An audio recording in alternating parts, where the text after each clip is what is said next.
এখানটায় দিদি করছে জগন্নাথ মন্দির, মহাকাল মন্দির, তার দলের লোকরা বাবরি মসজিদ। বিজেপি তো হিন্দু ধর্মকে সামনে রেখেই চলে, তারা তাদের মতন করছে। ওদিকে রামের ধ্বজা উড়াচ্ছে,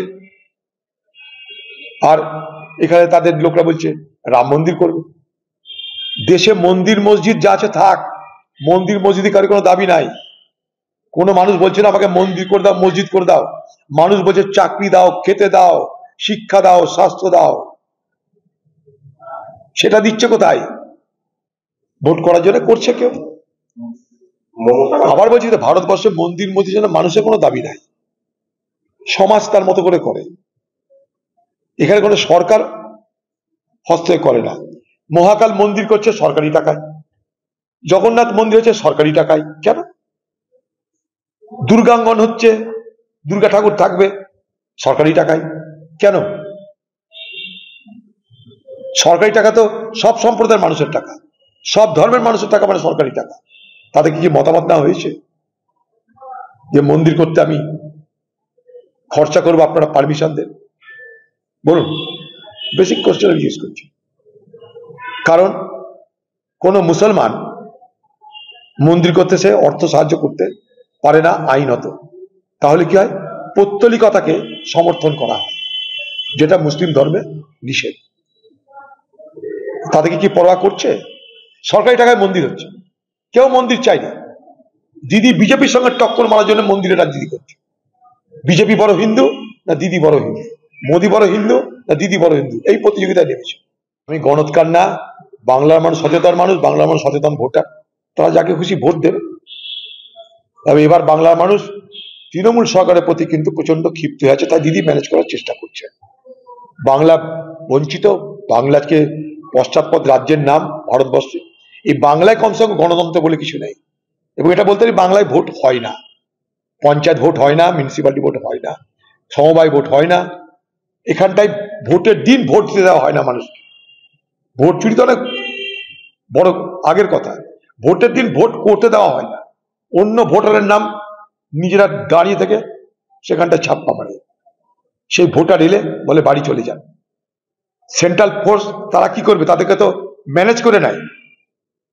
সরকারি পার্টি তৃণমূল তাদের দলের পুলিশ দিয়ে, তাদের দলের ম্যানেজ করা আইপিএস আইএস দিয়ে এই সেন্ট্রাল ফোর্সকে ম্যানেজ করে নেয়। ম্যানেজ, দায়িত্ব নিয়ে বলছি আমি। সেন্ট্রাল ফোর্স যাদেরকে পাঠানো হয় তাদেরকে ম্যানেজ করা হয়, ম্যানেজ। এই সরকারের যারা 5-8টা যে সমস্ত আইএস আইপিএস আছে, তারা তাদেরকে খুশি করে ম্যানেজ করে দিদির ভোট লুট করার রাস্তা তৈরি করে দেয়। তাই এখানটায় ভোট এরকমই হচ্ছে।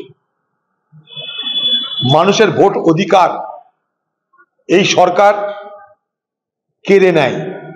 দুটো সরকারই কাটছে, তৃণমূলও কেড়ে নিচ্ছে, মোদী সরকারও কেড়ে নিচ্ছে।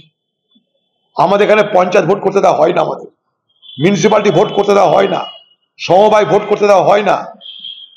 আমরা তো পারি না পঞ্চায়েতের নির্বাচন অংশগ্রহণ করতে। আমাকে আঘাত করলে গোটা দেশ এড়িয়ে দিব, ভোটের পর সারা দেশ ঘুরবো। আগে তো ঘুরতে মানা করেনি, ভোটের পর কেন? তো ভোটের আগে ঘোরা উচিত। তো অদ্ভুত লাগছে, এসআইআর নিয়ে সমস্যা তো ভোটের আগে হচ্ছে, আর দিদি বলছে ভোটের পর ঘুরবো। তার মানে কি বিজেপি আর দিদি দুজনে মিলে চাইছে এসআইআরটা হোক, তারা যেমন হয়ে যাচ্ছে তেমন ভাবে। বিএলও সব দিদির পার্টির লোকরা, আন্দোলন করছে দিদির পার্টির লোকরা, কোনো অন্য বিএলও নাই, সব দিদির পার্টির লোকরা। তো এই আঁতাত কিসের আঁতাত আমাদের মাথায় ঢুকছে না। উনি বলছেন মতুয়াদেরকে আপনারা কেউ কোথায় সই করবেন না, তুমি ব্যবস্থা করো তার জন্য। তুমি কি করতে চাচ্ছ? রাজ্যের 15 বছর ধরে মুখ্যমন্ত্রী, তাদের জন্য লড়াই করো।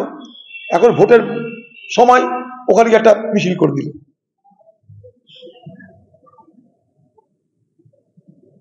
অনেকদিন আগে দিল্লি যা 2019 থেকে এই আইন চালু হয়েছে, তখন থেকে কেন আন্দোলন করেনি তোমরা? মতুয়াদের জন্য যদি ভালোবাসা থাকে অনেক আগে থেকে লড়া উচিত ছিল। ওই মন্দিরে, ঠাকুর বাড়ির মন্দির, ঠাকুরনগরের মন্দিরে বিনা পাড়ির কাছে মাথা ঠেকিয়ে ভোট করেছো, আর ওখানটা তুমি গেলে মিছিল করতে, তাদের মন্দিরে গেলে না। তোমার এই ঢপবাজি সবাই জানছে, মতুয়ারা।